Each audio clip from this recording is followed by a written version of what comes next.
কথাগুলো মন দিয়া শুনবেন। গাধাকে যখন সৃষ্টি করা হলো তখন গাধাকে বলা হলো, তোমাকে সকাল থেকে সন্ধ্যা পর্যন্ত প্রচুর পরিশ্রম করতে হবে, সারাদিন পিঠে বোঝা বয়ে বেড়াতে হবে, খেতে পারবে শুধুই ঘাস, তোমার মাথায় কোনো বুদ্ধি থাকবে না, আর তোমার আয়ু দেওয়া হবে 50 বছর। এইটা শুনে গাধা বলল, হে প্রভু, আমাকে 50 বছর না দিয়ে 20 বছর আয়ু দিন, আমি এত বছর বাঁচতে চাই না। সৃষ্টিকর্তা তার এই কথা মঞ্জুর করলেন। তারপর যখন কুকুরকে সৃষ্টি করা হলো তখন কুকুরকে বলা হলো, তুমি হবে মানুষের একজন কাছের বন্ধু, আর তোমার খাবার হবে মানুষের থেকে যাওয়া জুটা খাবার, আর তোমার আয়ু দেওয়া হবে 30 বছর। এইটা শুনে কুকুর সৃষ্টিকর্তার কাছে হাত জোর করে বলল, হে প্রভু, আমি 30 বছর বাঁচতে চাই না, আমাকে 30 বছর থেকে 15 বছর আয়ু দিন। সৃষ্টিকর্তা তার এই কথাও মঞ্জুর করলেন। তারপর যখন বানরকে সৃষ্টি করলেন তখন বানরকে বলা হলো, তুমি শুধু এই গাছ থেকে ওই গাছে ঝুলতে থাকবে আর মানুষকে বিনোদন দেওয়ার চেষ্টা করবে, আর তোমার আয়ু দেওয়া হবে 20 বছর।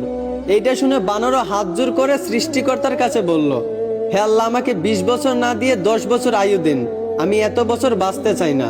সৃষ্টিকর্তা বানরের কথাও মঞ্জুর করলেন। তারপর আসলো পুরুষের পালা। পুরুষকে যখন সৃষ্টি করা হলো তখন পুরুষকে বলা হলো, তুমি হলে প্রাণীদের মধ্যে সবচেয়ে বিচক্ষণ এবং বুদ্ধিমান, এই জন্য তোমাকে প্রাণীদের শিরোমণি করা হলো, আর তোমার আয়ু দেওয়া হবে 20 বছর।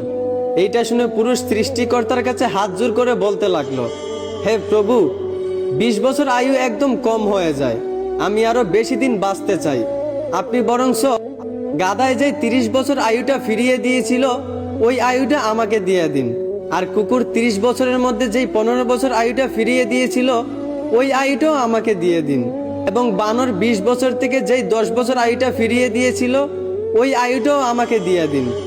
সৃষ্টিকর্তা পুরুষের এই কথাগুলো মঞ্জুর করলেন। তারপর থেকেই ছেলেরা 20 বছর পর্যন্ত পুরুষ হয়ে বাঁচে, আর যেই 30 বছর গাধার থেকে চেয়ে আনা হয়েছিল সেই 30 বছর পরিবারের বোঝা পিঠে বয়ে বাঁচে, ঠিক একদম গাধার মতোই। বাকি 15 বছর সন্তানরা যা দেয় তা খেয়েই বাঁচতে হয়।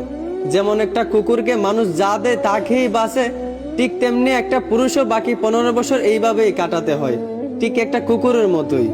আর বাকি 10 বছর পুরুষদেরকে বানরের মতোই বাঁচতে হয়।